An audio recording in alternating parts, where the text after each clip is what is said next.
Right. Good afternoon, good evening, good morning, wherever you are. And welcome back to the channel. It's been a while since I've done a book review, so I'm looking forward to this. But it wouldn't be complete without the most important man of the channel. Grant. Oh. There he is. How's it going?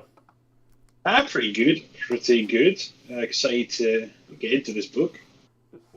Well, Just working on some Stormcast though, so it's well, I've got quite something. on topic. I've got something to work on when I'm not reading, which is, courtesy of GW, the Kinds of Nurgle Vanguard box. Ooh.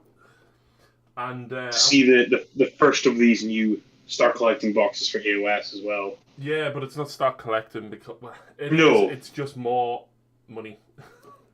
Yeah, it's like Combat Patrols replace the start collectings. We're now obviously getting the Vanguards replacing the start collectings.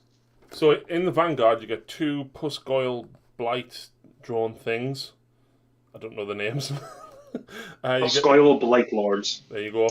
You get 5 Blight Kings, you get 10 Plague Bearers, and a Pox Scrivener.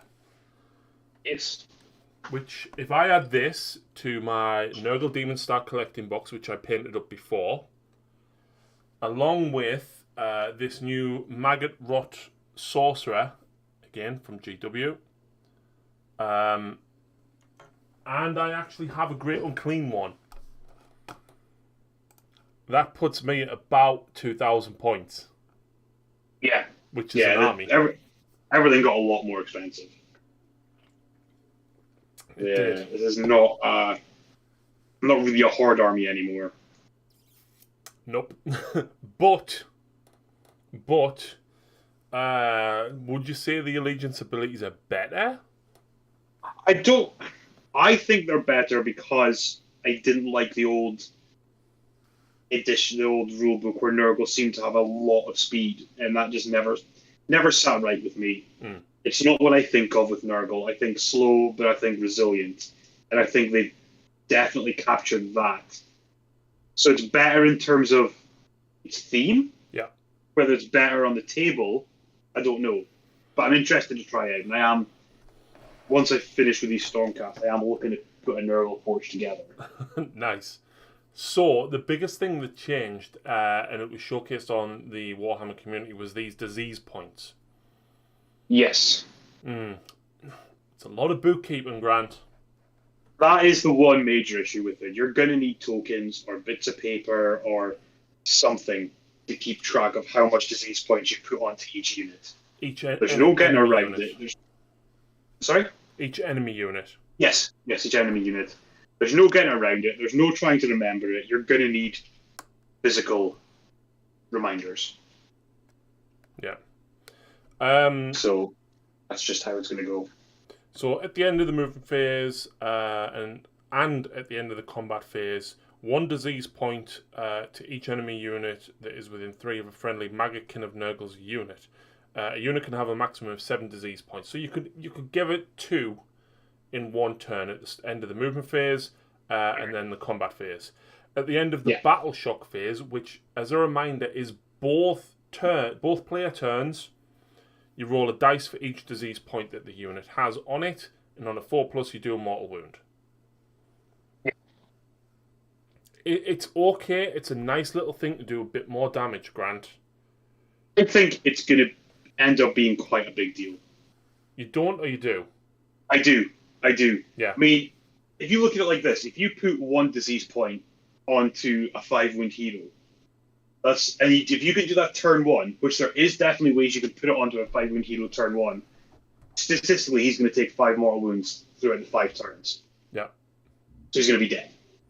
Which means that your opponent has to try and get rid of those, or he has to be careful with them because he's got that constant fear of that chip damage just doing away with his character. And you can't get rid of them. You can. You can.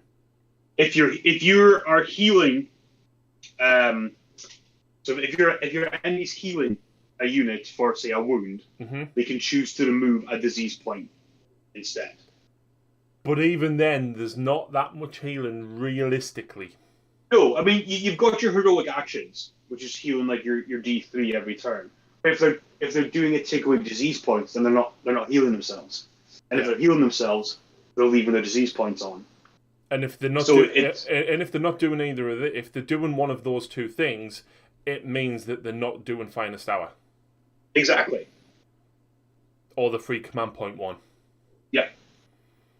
So yeah, I think once people figure out ways to play with it, once people spend more time with it, it's going to definitely add up. It's going to be something that people are not keen on right now because it doesn't look like much. But chip damage is huge against certain armies, and we're seeing chip damage, but it maxes out at 7 counters. Yeah. So if you get enough on, and again, there's lots of ways to put disease points onto things. It's definitely going to mount up. Absolutely. And how many wounds would you do to like if you are in combat with like 4, 5, 6 units over the course of like 3 or 4 turns?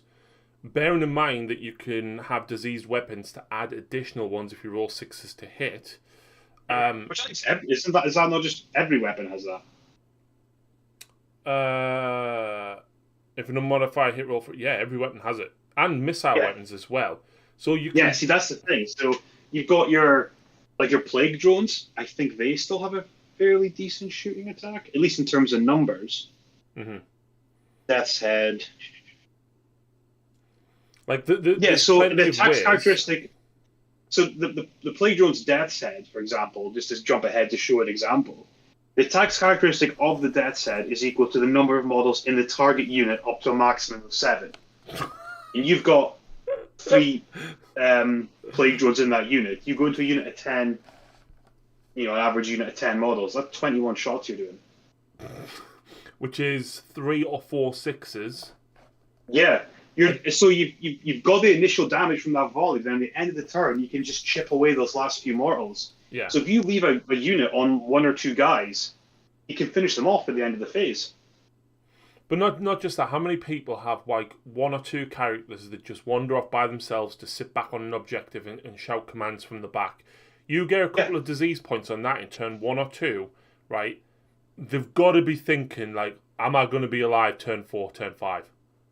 Exactly. They've then got to think, okay, I could spend my heroic healing to get rid of those disease points, but they're just going to be put back on me.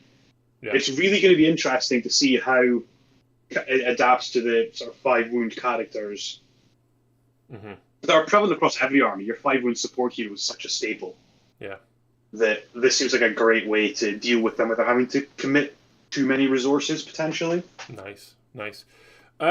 Legions of Chaos, they're actually allowing 2 in 4 units to be Coalition from your Slaves to Darkness book, but they've got to be given the Mark of Nurgle keyword.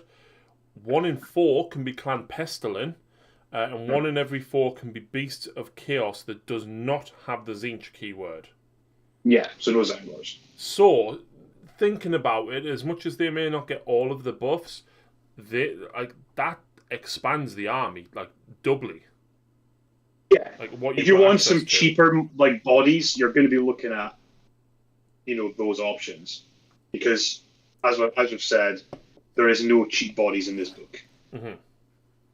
This has definitely become a lot more points heavy. So if you've got a Nurgle army, it's much more points than it was previously. Yeah, which doesn't happen often with GW books. They tend to come down in points, but these have definitely gone up. So Disgusting Resilience is still a 5-up shrug, but in addition... but also, it wasn't just a ability for you. You did the Harbinger of Decay to give you the Disgusting Resilience ability before. Did you? And it was a command point, yeah. Some demons would have had it, off the top of my head, but Blight Kings... Okay. Yeah, Blight Kings and Blight Lords didn't have it base. They needed it from the Harbinger of Decay, who now doesn't do that, obviously, because now everyone just has it. Well, that's better. That's better. Oh, it's so much better. But in addition to that... The Glotkin didn't have it before. No. But in addition to that, you heal a wound every turn in your hero phase. Yep. That's massive. It is, because it plays in the whole theme of Nurgle just slowly getting there, grinding away. You're having to work twice as hard to get rid of them because they're healing themselves back up just that little bit. And again, if you look down, if you're beside You're within range of a Great Unclean One, Horticulus, the Glockin, or Festus. If you're within 14 inches of them, you heal D3. Phenomenal. Which means your Great Unclean One and the Glotkin are healing D3 themselves every turn. Because they're within range of themselves. Yeah. Yeah, nice. Daniel and GS Evil, thanks for joining us. You've also got ability to summon with CPs. CPs. You need to start. There's more letters in the alphabet, GW. These are contagion points, and you get 3 if you have a unit in your territory. You get 3 if you have a unit of yours in your opponent's territory. You get an extra 1 if there's no enemy units in either of those territories each. And you can get more with trees and stuff. You can summon units within 7 inches of a hero or a feculent Narmor. There's not a lot to summon. You need 30 points for an extra Great Unclean One. You need 18 for 3 drones. So they're not cheap. No. And your Narmors now only give you 1 instead of D3. They've definitely curtailed the summoning a bit, which I know right now maybe it doesn't look as good, but I hope it's a sign for the future that summoning is going to come down a peg, because sometimes when you're playing against certain armies and you don't have summoning, you just feel like you're playing 500, 600, 700 points down. Yeah, absolutely. But I also want them to remain free, because I think it builds. I don't like the way it does in 40k where you've got to pay the points for the summoning. It kind of hurts your army, so I want them to try and find a balanced way to do it. And ideally, maybe just bring in 1 or 2 units is maybe how to do it. So we'll see. It could be a case of summoning's terrible and you're never getting units. We just don't know yet until we've tried it. The cycle of corruption is still here, but it operates in much the same way, but they are all new buffs, Grant. Yes. And there's some particularly spicy ones in here. Yeah, so Maggotkin heroes can have a ward of a 4+, is quite tasty. Yeah, so you get that on the turn, you're wanting to put your Glotkin or your Great Unclean One into combat, and he's not going anywhere. Yep. He's going to tank a lot of damage that turn.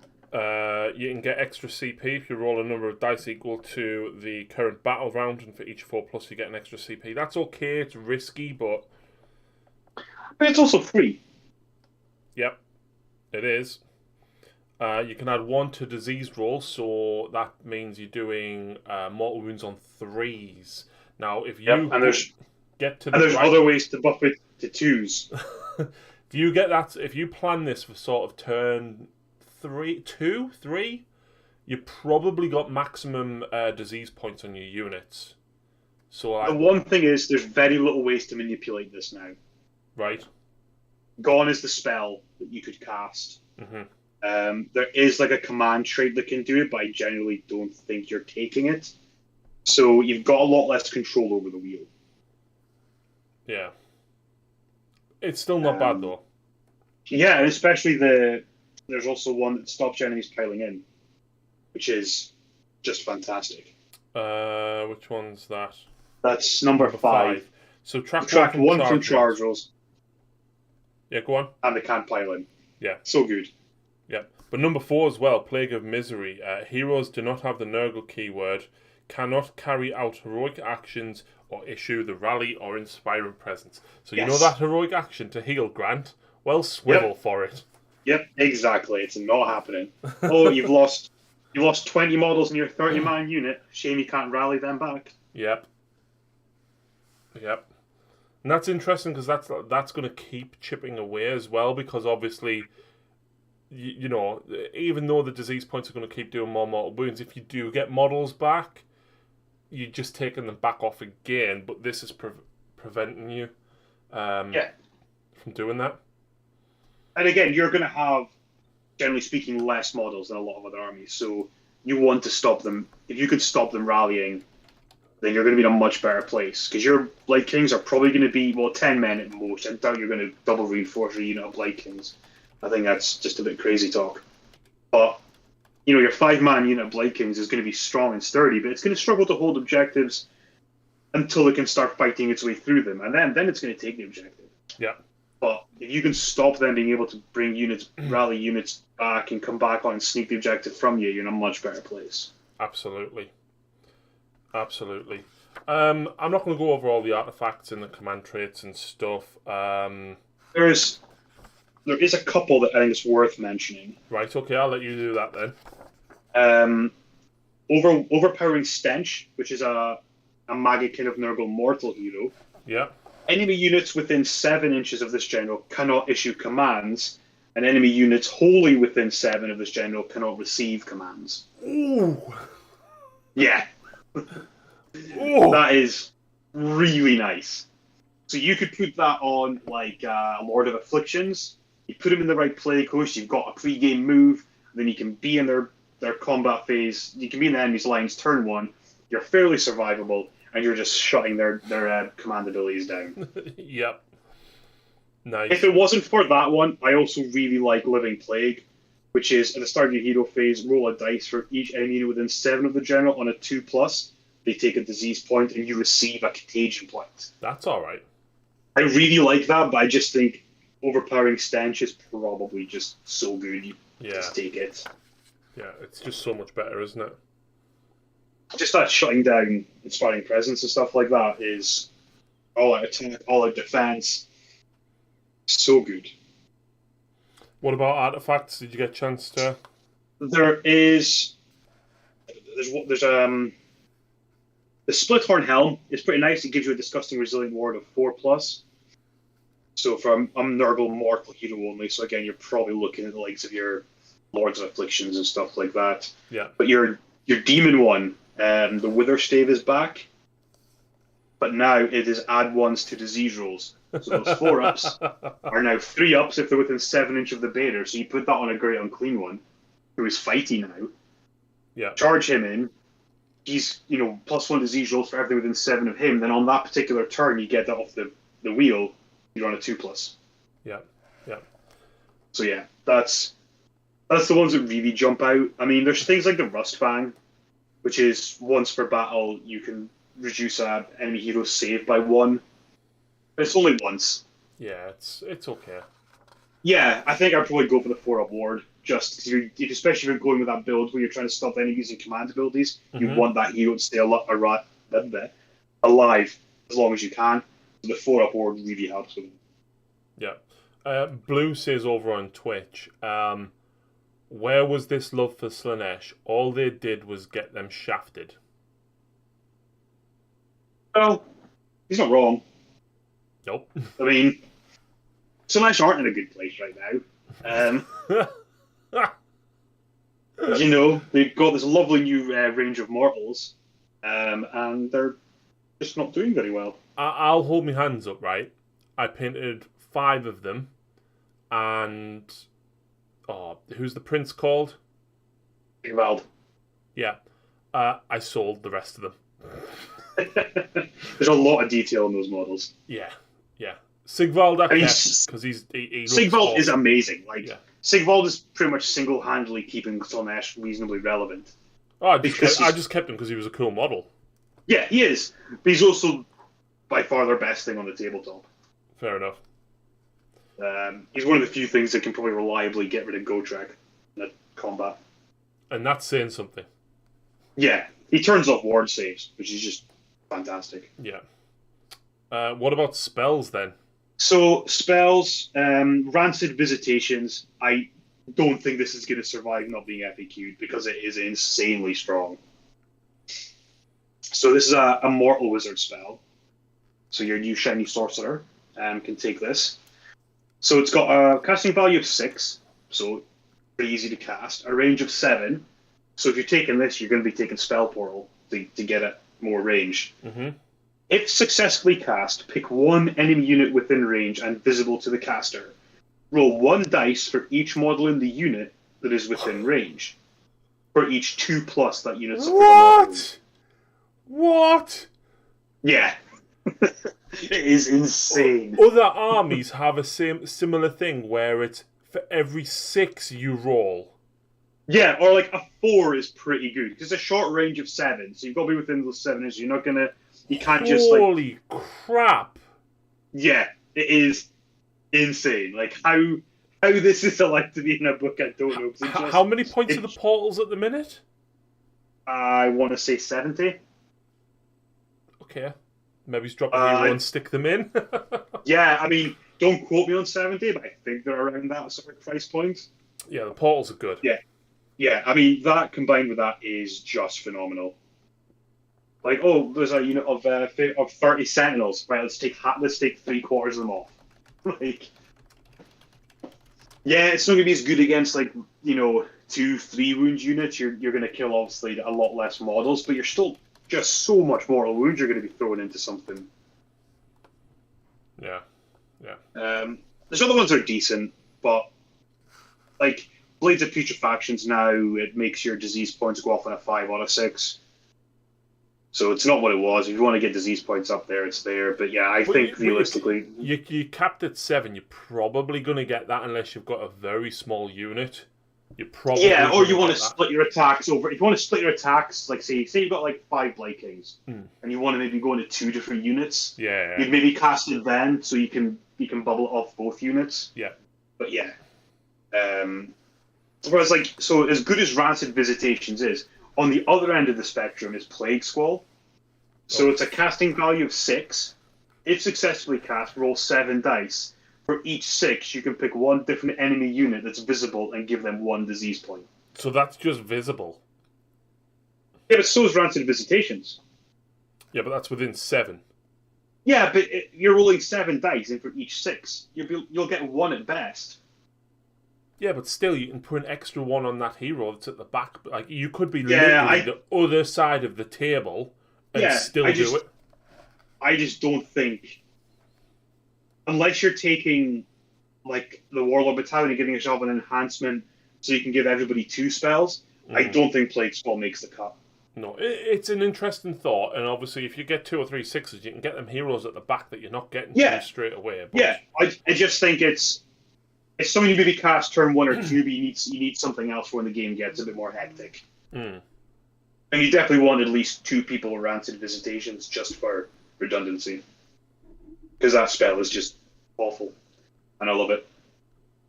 Again, we've got like Fleshy Abundance is back, so you can put wounds on a unit for a Nurgle Demon unit. Add +1 to the wounds characteristic. Yeah. So again, there's definitely, this book leans more towards the mortals. Like the mortals have 6 spells. 7? 1, 2, 3. Yeah. No. The mortals have 6 spells and the demons only have 3. Yeah. Plus same with the command traits. But the demons probably have ones on their war scrolls. Yeah. Yeah.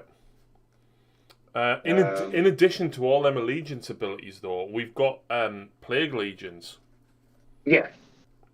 It's the sub-factions we've seen in every book. And again, there's some great ones in here and some, I don't want to say bad, just boring, maybe the answer for some of them. So the Filthbringers, for example, you can pick 1 wizard from each Rot Coven in your army, and you can include 1 which is a battalion further on. And you can add 1 to casting and unbinding and dispelling rolls for that wizard in that phase.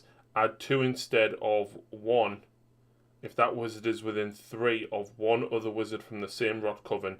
Add 3 instead of 1 if the wizard is within 3 of 2 or more. So you stick all your wizards together, like your +3 casting's pretty decent outside of death.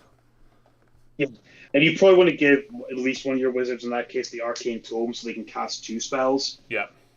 So you're making the most of that. So like +3 to cast with 2 spells is pretty good. Yeah. Yeah, it's again, like you say, outside of like Nagash and Croak and stuff like that, it's really good. Page 104 it says. For the... Yeah, so the Rock Coven is like 3 sorcerers you take as 1 choice. Like 1 slot choice.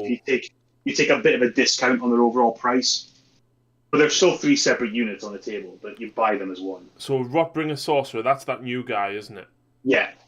So how much is he by himself? 145, I think. You get a pretty hefty discount. You do. But everything else in this army is quite expensive, so points are at a premium. So 145 times 3 is 435. So you're getting like what's that? 75 points off. So you're getting one at half price. Yes. That's all right. Yeah. I just like I say, like I think the thing with this book is you need to build into. You can't just slot that into your list. You need to be going into this army with the plan of I'm going to be doing magic, a lot of magic. Yeah, and build around it. Yes, because your points disappear very fast when it comes to building lists. Yeah. I really like the Befouling Host. So you take a demon general and you start with 2 normals. Yeah. So there's generally 2 points a turn. Now if you also take Horticulus Slimux, who's still the best named character in the game, he gives you a tree. He gives you a tree for free. So that's 3 trees you can poop out turn 1. Which gives you 3. Well, that's 3 contagion points, plus 7 on your first turn, because it's unlikely that you're. So that's 10. Let's just have a quick look, and then the turn after, you're very likely going to get another 10. Yeah, you're going to get enough to get Plague Baiters most turns. Like you're going to be able to summon on, a couple units of Plague Baiters throughout the game. Yeah. But again, you have to build into that. You have to take a demon general. Yeah. So, and you have to take, if you want to do the 3, then you need to take Particulus. That also unlocks the Beast of Nurgle as battle line option, so it gives you some really cheap battle line. So, Blue is saying, please tell me they put the Great Unclean One to at least be pointed more like the Keepers. Great Unclean Ones are 495 points. Yeah, 495. And Rotigus is also 495. Yeah. 700. Yeah, Glocken's a big one. 700? Yes. There's only like 3 models that cost more than that. Yeah, he does. Again, he's got one particular ability that's really nice. So the only people I can think that are more than that is Archeon and Nagash. What's Teclis sitting at these days? Oh, I don't know. I'm sure he was like 500, 600. Alariel's 600 or 660, I think he is now. And Marathi's like 600. Yeah. Okay. He's potentially a bit too expensive, but I think he does have quite a unique ability.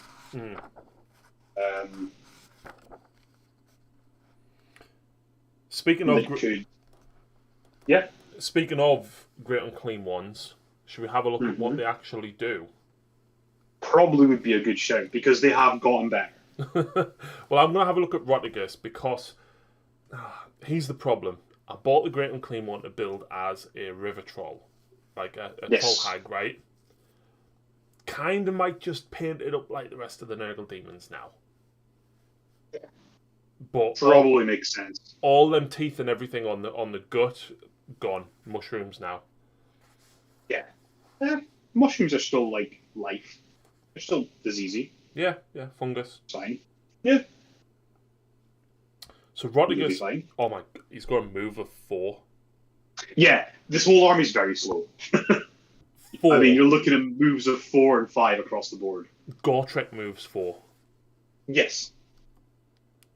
Wow, okay. But he's got 20 wounds. Yeah.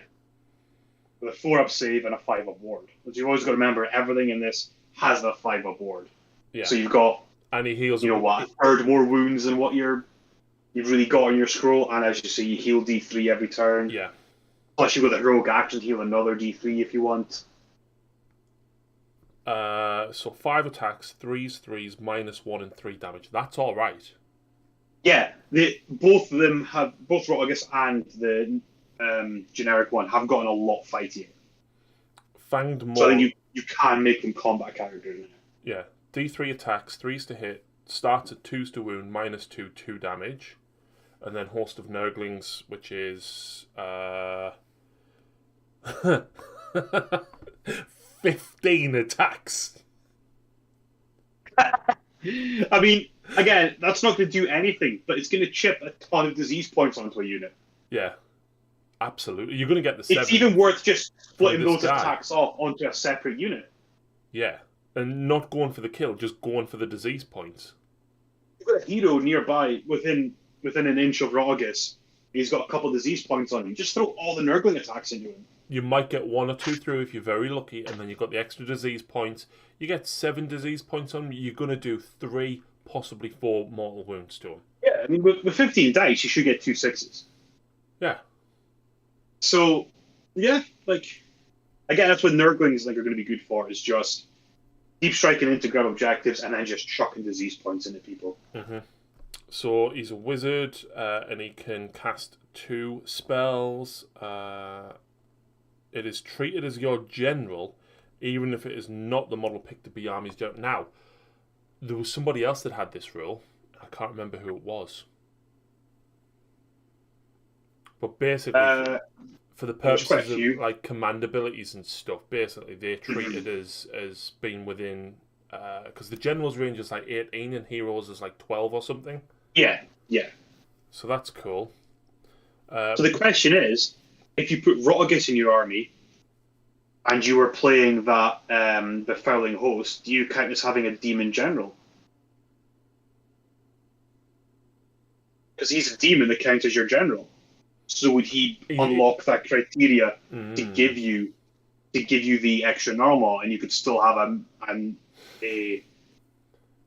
normal hero be your hero? You could still have like a Lord of Affliction be your general, because it's just a Befouling Host army that has a demon general, not led by, has a demon general. And if you have Rotagus, you have a demon general. That makes sense, because let's face it, the Greater Demons were very underwhelming. Yeah, I mean, I think I'd like a bit of clarification on that, just so I didn't feel like I was doing something untoward. But I think that feels right. Yeah, definitely. But get this, right? If that's not enough, every time he makes a ward save of a 6, you can pick 1 enemy unit within 3 and bounce a mortal wound onto them. Yep. That's good. That's so good. You want these guys in combat now. Like, before the Great Unclean sat at the back of the board, buffing everything up, and now you want them in there swinging. And he can reroll casting rolls when he's attempting to cast his own spell, Deluge of Nurgle, which is casting value of 7. If successfully cast, roll 7 dice, and for each 5+, you can pick 1 different enemy unit that is visible, and each of those units suffer D3 mortal wounds. That's a good spell. Yeah, very good spell. Casting value 7 with a free reroll, and then it's you combine those D3 mortal wounds on a hero with a few disease points on them. Like, the zero's not going to stick around. And it's visible. There's no range on it. That's actually good. And then he's got Mountain of Loathsome Flesh. You can carry out this monstrous rampage with this unit instead of any other monstrous rampages you can carry out with this unit. If you do so, pick 1 enemy unit within 3 of the unit and roll a dice. On a 2+, that enemy unit suffers a number of mortal wounds equal to the Mountain of Loathsome Flesh value on this unit's damage table. So it's 4, 3, 2, 1. So it's kind of like Stomp, right? But better. But you can do it on monsters. I think. Oh, yeah. Because Stomp is only on infantry. Yeah, Stomp specifically says you can't do it on monsters, and this one doesn't have that. So obviously, if you sort of, if you suffered 13 wounds and you're on 2, you might rather go for Stomp on the infantry rather than that. But if you're against a monster, you'd rather go for that because you can do the wounds. That's pretty good. But at the same time, do you want to do that, or do you want to do Titanic Duel for the +1 to hit? Because let's face it, 15 Nurglings hitting on 4s. Or Roar. Roar's always a staple as well. You've definitely got choices there to weigh up. Yeah. Unit. GW likes all the units. Yeah. I'm going to let Grant take the Great Unclean one. Unfortunately, I need to nip to the toilet. So, Grant, do you want to take the differences on the Great Unclean one? Okay, so I guess the big thing is the bell doesn't give you that extra movement that it used to. So it's now is it 5 attacks, threes and threes, -1, 2, and it does do something in reverberating summons. Yeah, so it gives you extra contagion points. So I don't really think much of that. You probably want to go for the Bio Sword and the Bio Blade, and just make a really fighty, great unclean one. I mean, the Bio Sword is 4 attacks, fours and threes, -2, 4 damage. It looks like in this, and the Bio Blade is 4 attacks, 3 and 3, -1, 3. So yeah, 18 wounds, 4 up save, 5 up ward. It's got the Mighty No Loathsome Flash again. Plague Wind is his spell, which isn't great. Pick 1 point on the battlefield within range, visible to the caster, draw a straight line between this point and the closest part of the caster's base, and on a 4-up, any unit that passes over gets a disease point. Yeah, I think he's probably going to be casting like some Mystic Shield, Arcane Bolt, and whatever lore spell you give him. But yeah, I think they've both gotten a nice upgrade. They're a lot, like I say, a lot fightier now than they were. And yeah, I just think the big change is going to be the lack of movement that people were obviously taking forward to give the extra 3-inch movement. But it never felt like Nurgle, and I didn't particularly like it. So yeah, we'll just move on from that. I'm back anyway. Hey! So what's that about the extra 3-inch movement? It's gone now from the Grey and Clean one. The bell doesn't do that anymore. Oh, the bell used to give you 3-inch movement, and it's gone. Okay. It's now gives you contagion points. Right, okay. So I'm saying go with both swords, because you can make them quite fighty. Nice. The Bio Sword and the Bio Blade profiles. They're pretty good. The Plague Flail's pretty good. Yeah, Putrid Offerings as well. In your hero phase, if it's armed with a Bile Blade, you can say that it is making an offering to Nurgle. If you do so, the unit suffers 1 mortal wound that cannot be negated, but can attempt to cast 1 extra spell. Well, that used to be +1 to cast, didn't it? So you can just take a wound and do an extra spell. It says in your hero phase, when do you heal as a result of... I think it's at the start for heroic actions, but I think the Nurgle one is whenever. It's at the Nurgle one's at the start of your hero phase, so you can't do it in a game. Yeah. I don't think you need an extra cast for him because his War Scroll spell's not great. No. Does he know? So your point's gonna. Does he know all spells though, or just one? No, just one. Oh, well, what else are you going to cast then? Mystic Shield. You're just going to cast Mystic Shield in your own spell, more than likely. I know your own spell. Your known one. Yeah, your lore spell. That's what I'm looking for. Yeah. I think Roticus is the way forward. I think it depends because you've got to remember you can't give Roticus any command traits or artifacts, whereas you can give that Great and Clean one the Wither Stave to really set off your contagion points. Yeah. So I think that's where the unnamed one really comes into his own. And because he's got such a big base, it's going to be affecting a lot more units. Yeah, true. So, let's move on to the Demon Heroes. Mm-hmm. I don't think we really need to go over like weapon stats and stuff. They're all going to be like small tweaks here and there. So let's just have a look at the abilities. Blue says, so does the contagion points let you summon units like Slanesh? Yes, they do. Let me just flip back. That's what we were saying about the trees earlier. So you need 18 for 3 drones. You need 14 for 10 plague bearers. 12 for a Pox Bringer, 10 for a beast. But yeah, if you've got like 3 feculent normals, if you take that allegiance plus Horticulus, you're getting 10 on your first turn. Yeah, you can definitely start summoning up. Again, you have to build into it. You don't just get it for playing the army, like Tzeentch and that just get their summoning points for being Tzeentch. If you want to really focus on summoning with Nurgle, you have to make an effort to build your list that specific way. Otherwise, like you'll maybe get a unit of 10 Plague Beaters in turn 3 or 4. Mm-hmm. So the Pox Bringer, in the combat phase, when you pick this unit to fight for the first time, you can pick one friendly Plague Bearer host unit wholly within 12 that has not yet fought that phase. This unit and the Plague Bearer host can fight one after the other in the order of your choice. That's every turn. That's not just once per game. And it's also in your opponent's turn.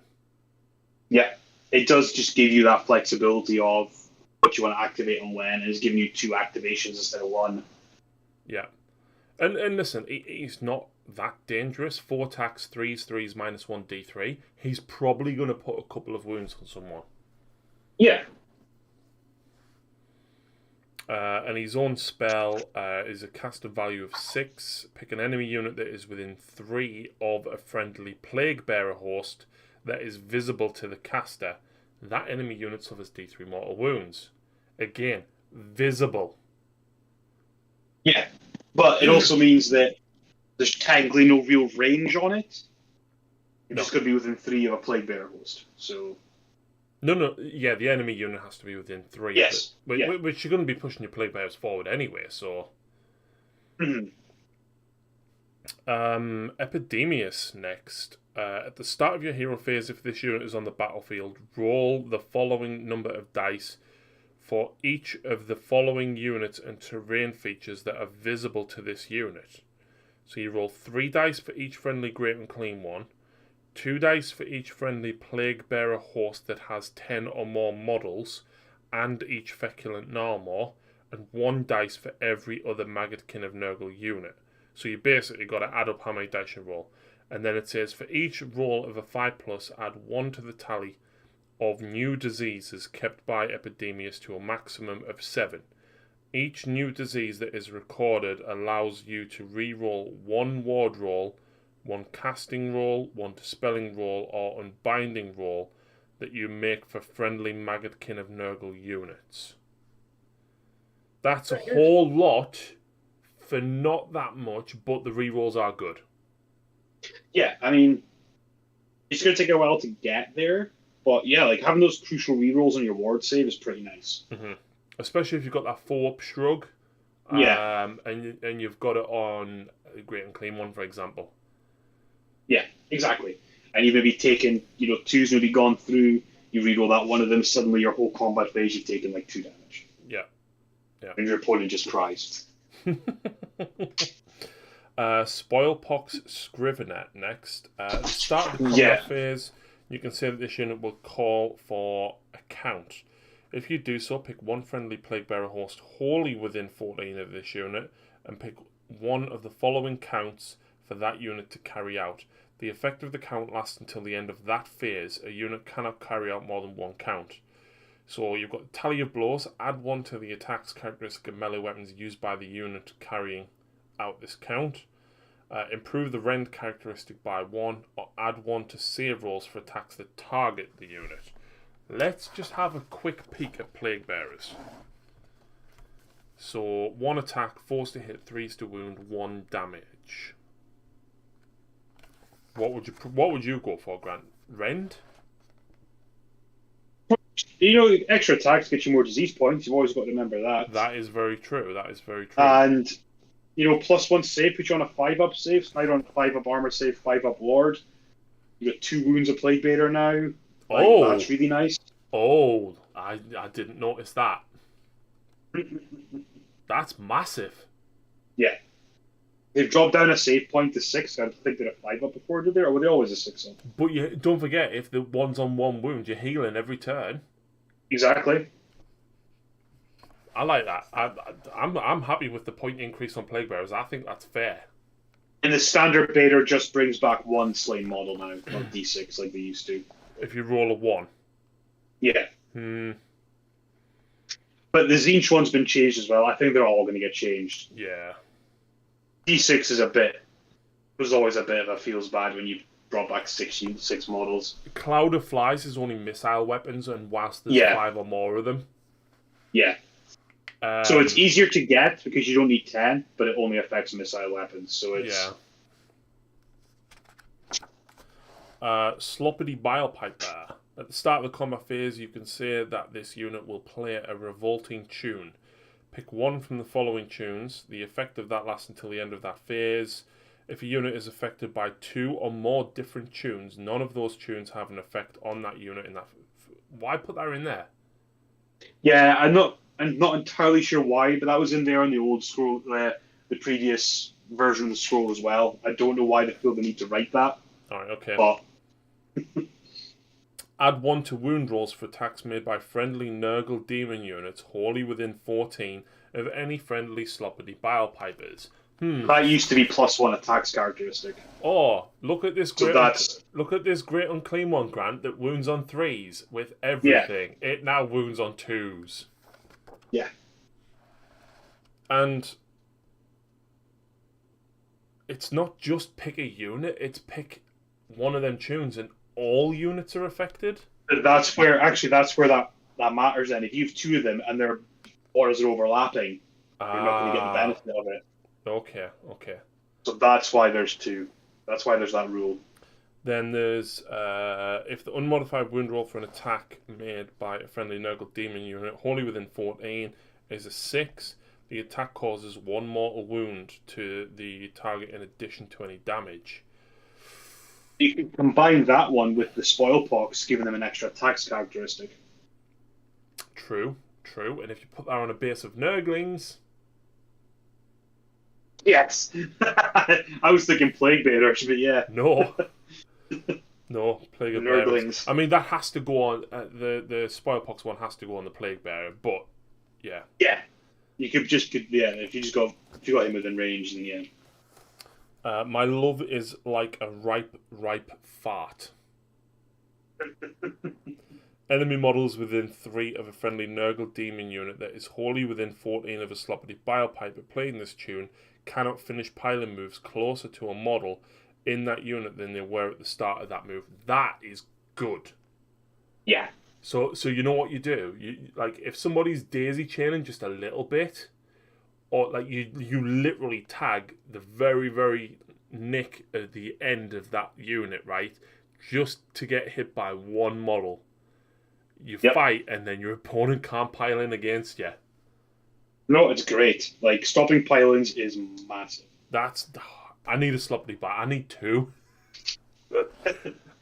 I think he's definitely the best out of the 4 of them. The Bile Piper buffs a lot, whereas your Spoil Pox just really buffs Plague Bearers. The Spoil Pox Scrivener is 120. The Sloppity Bile Piper is 130. Yeah. How many points is Epidemius? Epidemius is 145. And Pox Bringer. Where's he at? Pox Bringer's 145. Right. Pox Bringer's also a wizard, though. True. But like the Sloppity Bile Piper's just the winner there, isn't he? Yeah, he's really good, I think. Moving on, we've looked at Plague Bearers briefly, so we'll not touch on them. Horticulus. Yeah. The farmer of Nurgle. Do you want to go for this one? Yeah. I mean, I don't think he's any better than he was. I mean, 10 wounds, movement 4. He's not great in combat. He does buff Beasts of Nurgle, reroll charge rolls, and I'd want to hit rolls for them when they're within 14 inches of him. But the main thing you want to take him for is his free tree. If you want to go into the tree heavy build and really do some summoning. Especially because with the Befouling Host, you're getting the Beast of Nurgle that he buffs as battle line, and they're fairly cheap battle lines. You can just take them units of 1. So yeah, I think there's definitely a build around him and beasts and summoning in that particular host. Yeah. But he's not a powerhouse. I mean, he's 3 attacks, 3s and 3s, -1, D3, and D3 attacks, 3s and 3s, -2, 2. Like, he's not going to do much damage, but he is a fantastic model. Mm-hmm. I mean, retreats, he does mortal wounds to people. Like, he's fine. But Yeah. he's there for the free tree. So that's giving you 3 trees turn 1. Beasts have 8 wounds, 4 attacks, 4s, 3s, -1 and 2 damage, and then D6 attacks with the slobber and maw. This unit can run or retreat and still charge later in the same turn. In addition, when it retreats, it can pass across other models in the same manner as if it could fly. Before this unit retreats, roll a dice for each enemy unit within 3, and on a 4+, they suffer 1 mortal wound. Also, after a model in this unit finishes a charge move, roll a dice for each enemy unit within 1, and on a 2+, they suffer D3 mortal wounds. If the unit has more than 1 model, roll to determine if the mortal wounds are caused after each model finishes its charge move, but do not allocate the mortal wounds. So that's if you take them in multiple units. Yeah. They're actually alright. They are. They've got a bit of points decrease from last edition, if I remember rightly. Beasts of Nurgle, 110. Yeah. But they're a good aggravation unit. Like, if they've got a bit of board control, do you know what I mean? Yeah, I like them. Again, I think if you take in hard tickets, you take a few of these, you can reroll your charge rolls, you get them +1 to hit. Mm-hmm. Like, they're not going to do terrible, but it's that being able to retreat and charge and do mortal wounds as you come in and out. And yeah, it's good. But they're quite expensive in terms of real world money. I think is the one downside to them. Nurglings, he's one for you. So they've got 5 attacks, 5s, 1 damage, whatever. That's not what they're there for. Endless Swarm. At the end of the Battle Shock phase, heal all wounds that have been allocated to this unit. When it says all wounds, does that also mean replace models, Grant? No, because it would have to specifically say replace models. Oh, okay. But if you have a return slain, but if you've got a base on 3 wounds taken, then it's back to full health. Fair enough. If you don't completely kill a base, you're wasting attacks. And Nurglings are 105 points. For 3 bases, though, I think. Yeah. That's okay. And they can deep strike. Yeah, hidden infestation. They can set up within terrain. Yeah.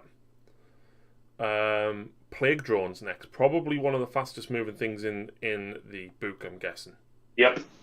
Them and the Pusk Oils and that are your fast movers. And we say fast, it's 8 inches. Like, we're still not. Yeah. 8-inch movement, which snakes just move anyway. Yeah, and Namarti reverse move 8 as well. Wow, okay. But bow guys, yeah. but 5 wounds each. We've already covered the death heads. You get quite a lot of attacks. 3s, no rend 1 damage. You've got 2 attacks with the swords on the plague bearers, but they hit on 3s, not 4s.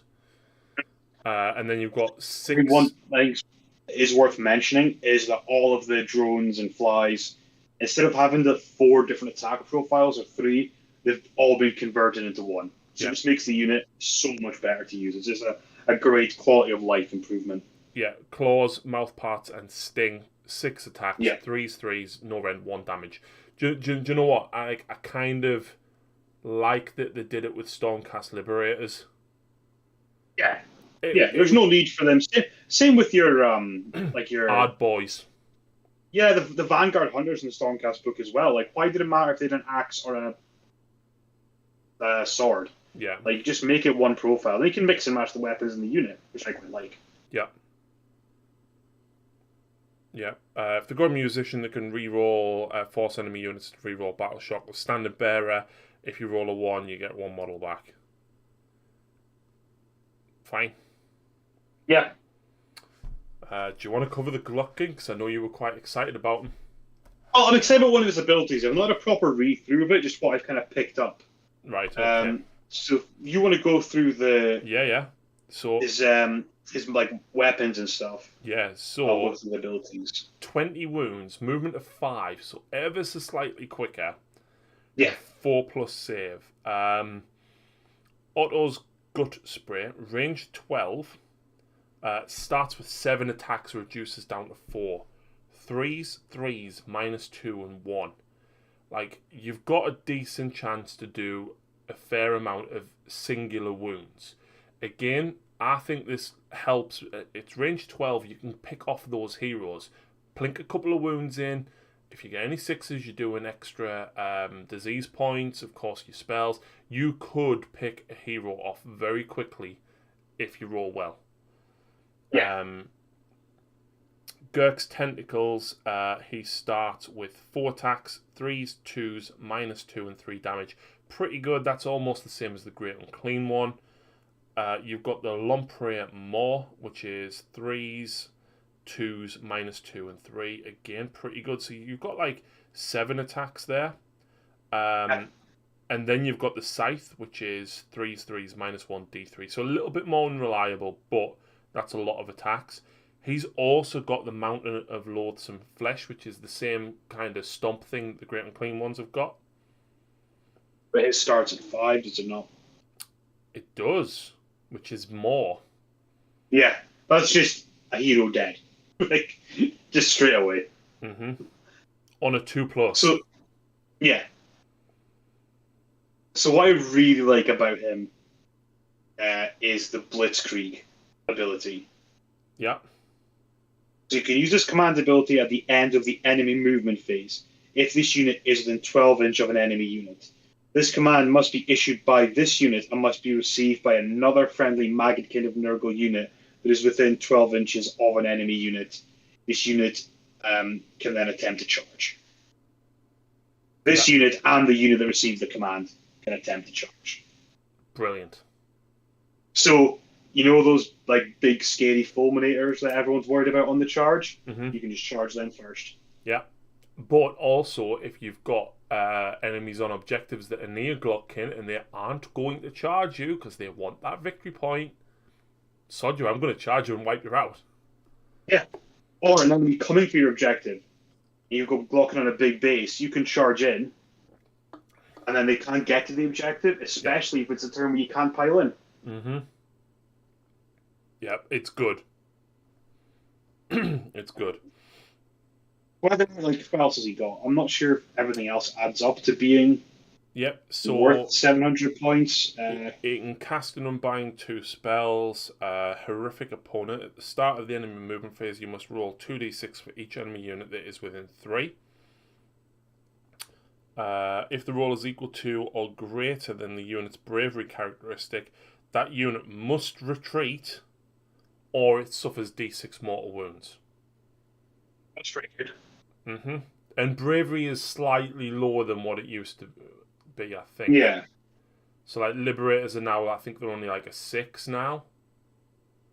I think. Well, I'm not sure. I can't 6 remember. it's no more than 7 anyway. And then you've got Abundance of Flesh, is a casting value of 6 and range 14. If successfully cast, pick one friendly Kind of Nurgle mortal unit within range. Add 1 to the wounds characteristic of that unit until your next hero phase. Why would that matter? So it's again, it works arguably maybe it used to work really well on Marauders. That's where you cast it before, because now each Marauder is 2 wounds. So you have to do twice the damage to wipe out the unit. Oh, right, I get it. Okay. But you can't cast on Marauders now. It's got to be a Kind of Nurgle unit. So where this actually is fairly key, though, is if you cast it onto a unit of Vikings, they now jump to 5 wounds, which means it counts 2 models and objectives. Oh. Where are they at? So that's quite nice. Where are they at? Oh, they're Blight Kings, yeah. Wow, 5 wounds. Nice. 700 points?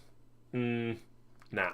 Yeah, I think he could stand to come down, but I think he's pretty survivable. He's got that utility of being able to do out-of-phase movement with that hero phase enemy movement phase charge, which that in itself, you're throwing the enemy right off his game plan, because he's maybe coming, like I say, he's coming forward to take your objective. You come off it and stop him scoring, then you can just move back onto it after. I think that's why you take him, whether it's worth 700 points in a book that's very expensive. especially when you consider he wants Magican Battle Line, and they're very expensive, like the Mortal Battle Line, which are very expensive. So, yeah. I'm keen to see how he plays out, but I'm not. I just love that ability to charge an enemy hero phase, enemy movement phase. I think that can just really mess people's days up. Yeah. We've then got the 3 heroes that are riding like the giant spawn thing. Yeah, the Magath Lords, and they're actually good now. Right. I don't really want to go through all of them because we haven't even touched on the rest of the mortal stuff yet. The big thing to mention is that all the mounts are now the same. They all now have 7 attacks, 3s and 3s, minus 1, 2 damage. Oh no, sorry, that's a lie. They're all different. No, yeah, sorry, that's the rider's melee weapons. It's the monstrous claws I'm looking at. Oh, right, yeah. Yeah, so they're 5s, 3s, and 2s, minus 2. What's the damage there? I can't see this. Yeah, that's what I thought it was. Yeah, so like all the mounts now have that, that characteristic. So your Orgots is your fighter one. That's why he's got the extra 7 attacks and 2 damage from his weapon. Mm-hmm. Blow-Up is your caster. He was +1 to cast. And he's also got the fighty mount underneath him, so I think he's probably my favourite because he's just a nice all-rounder. Mm-hmm. And then Morbidex, you can return 1 slain model to a Nurgling Swarm, which is, fair enough. But at the end of the Battle Shock phase, heal half the wounds that have been allocated to that unit.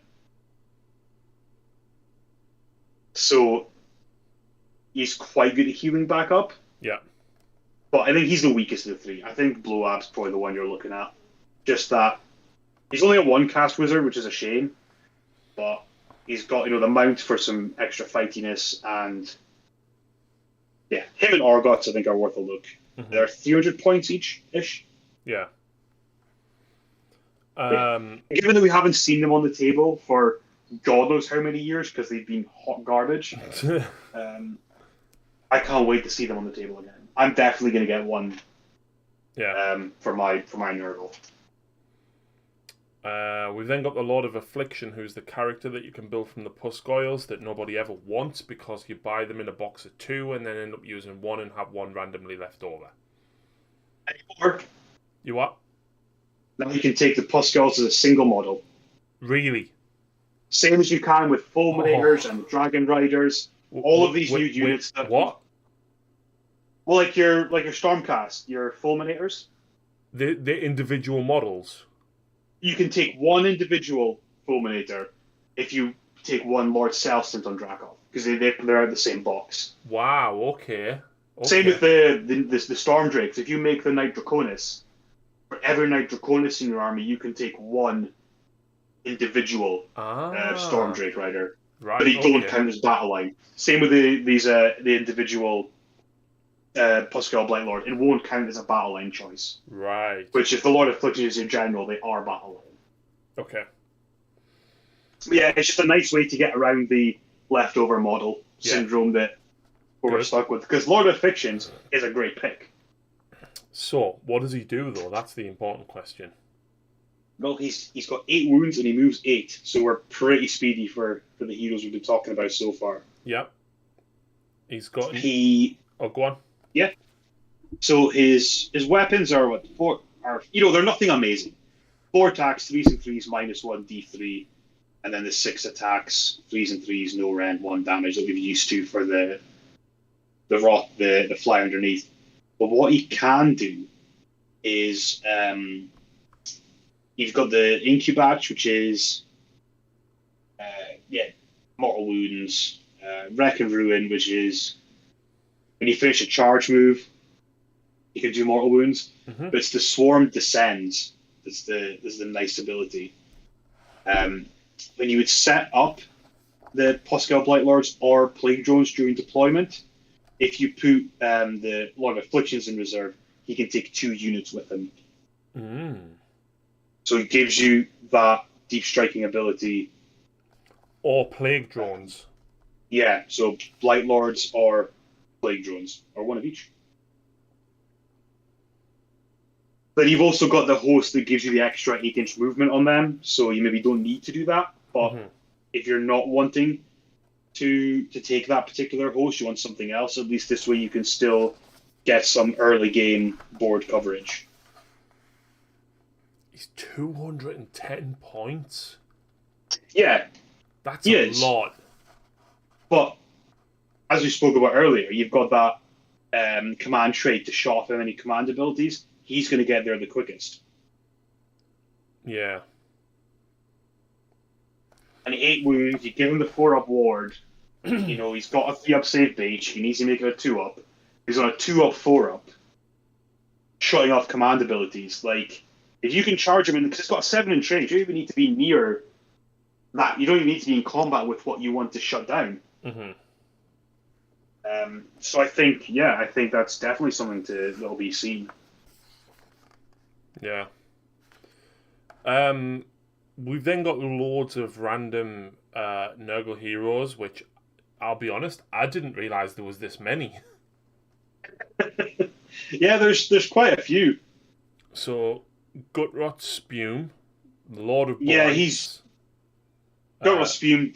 He's improved a little bit. He used to take 1 unit of, so he's like the pirate. So he would take on a unit of Blight Kings with him off from the side of the board. Now it's up to 3 mortal units you can take in. Nice. But given how few units you're going to have on the table, whether you want to put what could be a half your army off the table with them, I don't know. Yeah. But it's potentially a very cool ability. We've got the Lord of Blights. So he does the same thing that the Pox Bringer does, in that if you activate him, you can also activate Blight Kings. Right, okay. That's handy then if you're running Blight Kings. Yeah, you probably want him or the Lord of Plagues as well. But what the Lord of Blights does is he gives you that shooting attack, which is, the up to 7 3s and 3s minus 1/1. So he can do it, and he can give it to a friendly unit of Blight Kings to do, so it's potentially 14 shots. Yeah. So again, chipping away that disease points. Absolutely. Festus, the Leech Lord. Yeah, he's... his spell is a -1 from save rolls. Which is good, because your Blight Kings have gained rend, but this is an era of save stacking, so anything you can do to mitigate your opponent's saves is always going to be pretty good. And then the Harbinger of Decay has Shudder Blighting, shut down command abilities. Yeah, he's not great. I mean, He was the one that you always had before because he gave you the 5-up ward. Now he's not so essential. Yeah. Then you've got the new Rotbringer Sorcerer. Yeah. So, he can only cast 1 spell. He does have 6 wounds, though.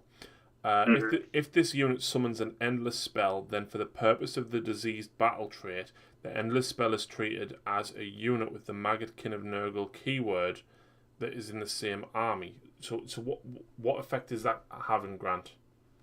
That means it's spewing out disease points if you're within 3 inches of it. Oh. Okay. Yeah, so you're corrupting endless spells and using them, which, from a thematic point of view, I think is great. Right. So you remember that spell that you like, the range 7/1? Yeah. Cast the mirror, put the mirror within range of like 6 units. Yep, you're dealing a lot more disease points out there. Or you can place the mirror within 3, can't you? I can't remember. I don't think I've ever had an army with scary enough magic to one and take it before. That's handy, because then technically you've got 2 mirrors, right? And then obviously you're casting the spell out the other side of it. Yeah. You've also got, or even if you don't have much points left, stick in like the Burning Head or something. Just move it around, just give you those extra disease points. Absolutely. Stream of Corruption has a caster value of 6 and a range of 7. If successfully cast, pick an enemy unit within range and visible to the caster. Roll 1 dice for each model in the unit that is within range. For each 5+, it suffers a mortal wound. See, that's a 5+. Why is the other one a 2+? I don't know. There's no way that spell is surviving as a 2+. It's just not. No. I can't imagine a world where they'll let that happen. But at the moment, it is. But before you attempt to cast that spell, you can say that the caster will project stream across a greater distance If they do so, the spell has a range of 14, but only inflicts one mortal wound for each roll of a 6, instead of each roll of a 5. So you could go further. But it's obviously not as powerful. It's okay. Yeah. Again, it gives you an option to do something early on in the game if you're not in range, which is always handy. Yeah. And then we've got the Lord of Plagues. Yeah, who is again he's like a Blight King character, like the Lord of Blights. So he does the same. You can activate them both at the same. Him and a unit of Blight Kings at the same time. Yeah.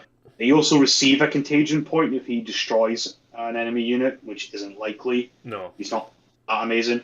But Sevenfold Slaughter. At the start of the combat phase, pick one friendly Blight King's units wholly within 12 and has not yet fought. Add 1 to the attack's characteristic.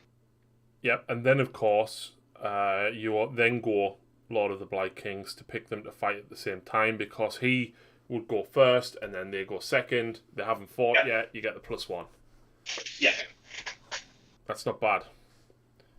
Yeah, it's not bad at all. Like I really like him. I think either take him or Lord of Blights. I don't think you want both because it's quite a lot of points. Mm-hmm. But either one, the extra attacks or the extra shooting. Depends what's going to be more prevalent, but yeah, I think either of them are very good. Yeah. Are the Warcry warbands any good, or do we need to just pass them? You can pretty much just pass them. There we go. So there is potentially a reason for them, in that I think they're 230 points for Fecula and the Worm Spat. But what it does give you for that extra 100 points over a normal sorcerer is 2 Blight Kings to sit on an objective. And you are struggling for bodies in the list, so it's 2 extra bodies. I'm not saying it's good. 255, yeah. You see, you're like 100 points for 2 Blight Kings. Mm-hmm. So, yeah. How many points of Blight Kings normally? 250 for 5. Oof. Yeah, they are spendy. But 5 attacks, 3s and 3s, -1, 1 damage, 4 wounds each, and a 4 save. Ward. Yeah, and a 5-up ward as well. And yeah, so you've got to remember with this is you've got that 5-up ward. But also don't forget you're healing 1 wound every turn. D3 if you're within range of one of the big guys. Or the wheel spins to that where everyone gets it for a turn. Yeah.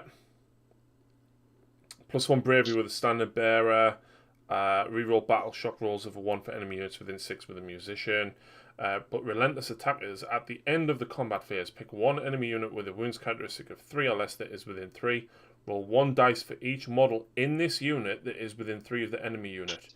For each roll that exceeds the enemy unit's wounds characteristic, that enemy unit suffers 1 mortal wound. They are horde killers, Grant. Yeah, 100%. That's where you want to Dryads, these ghouls. Yeah.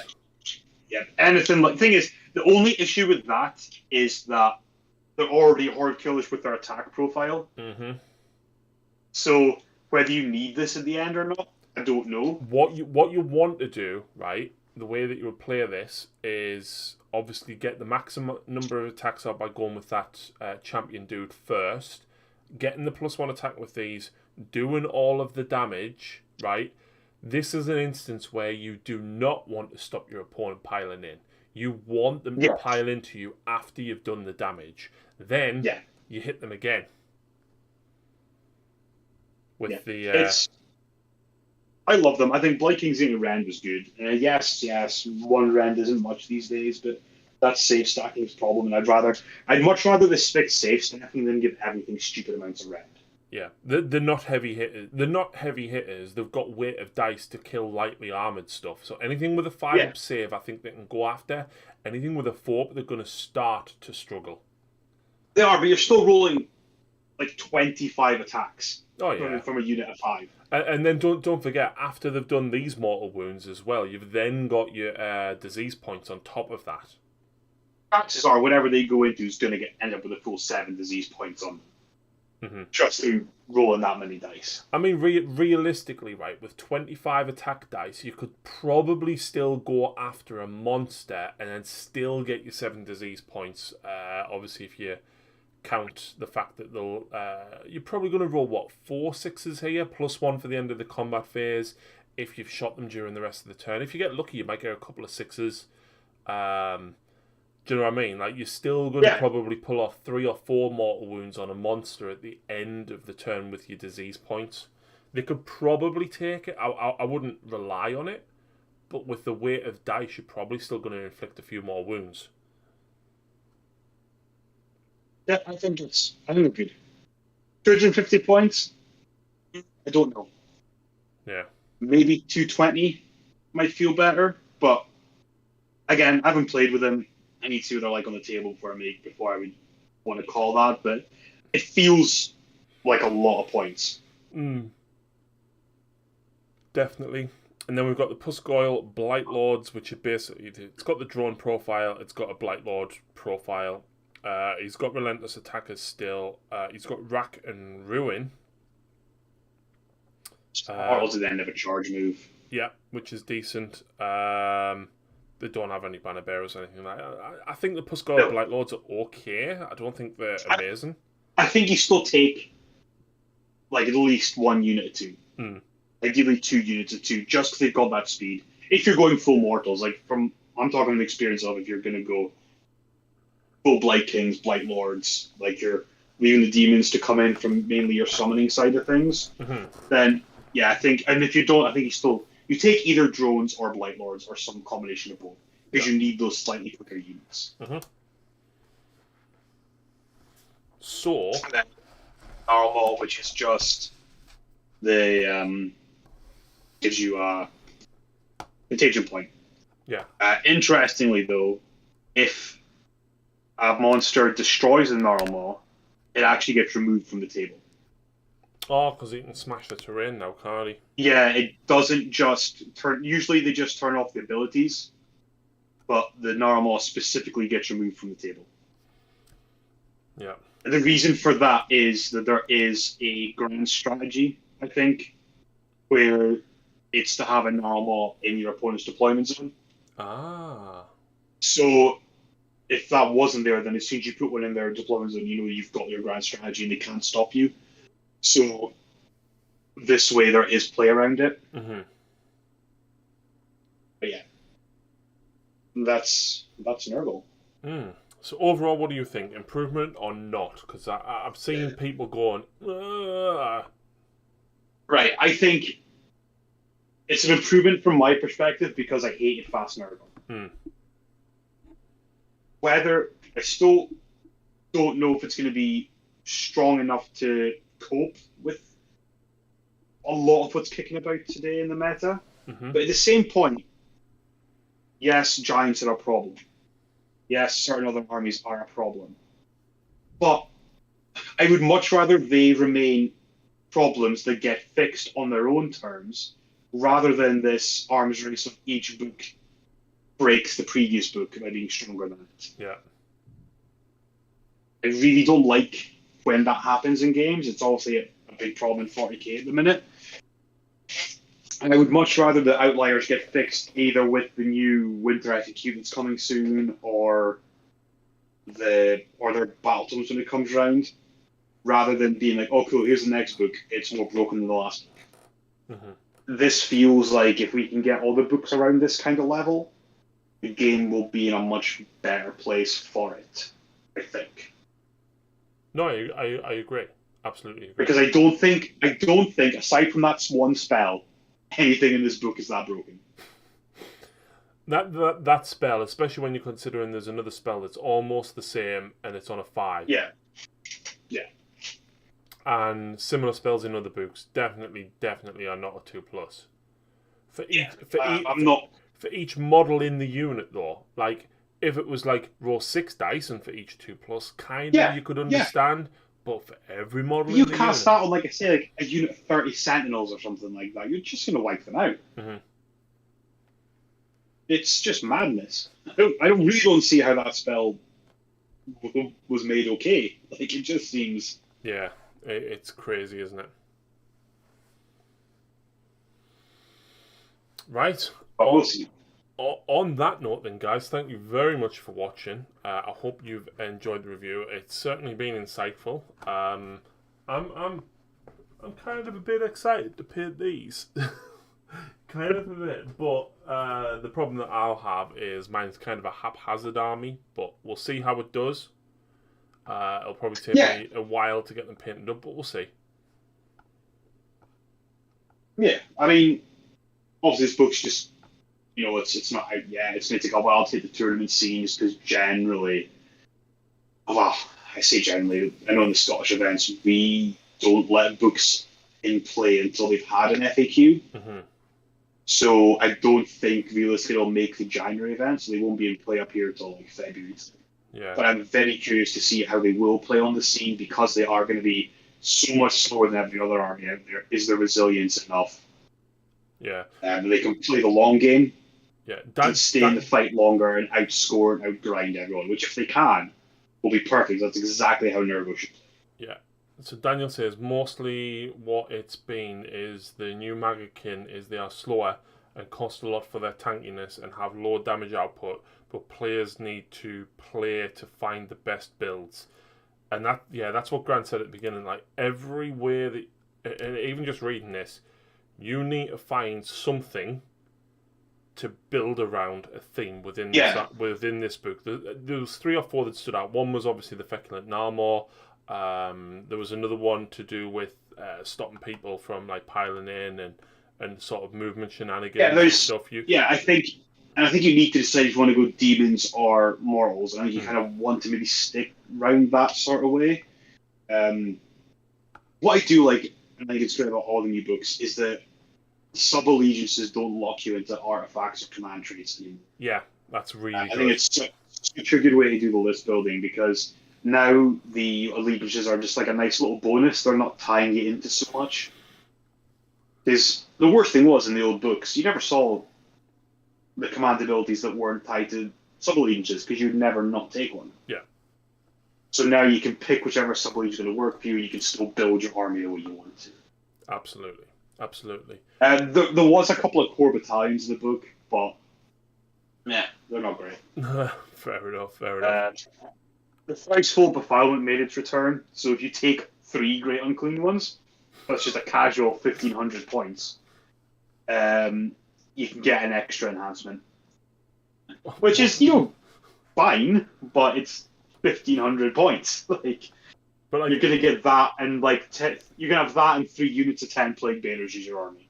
Yeah, that's not a lot. No, it's really not.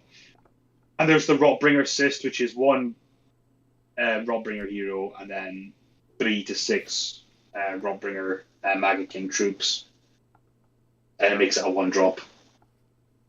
It's just another version of the Battle Regiment, and I don't really know why it's here. Yeah. But, yeah. Which, in all honesty, I'm not against these core battalions in books not adding too much. I'm quite fine with them just being little add-ons. Yeah, absolutely. So, on that note, we're going to say goodnight. Thank you very much to everybody that's tuned in.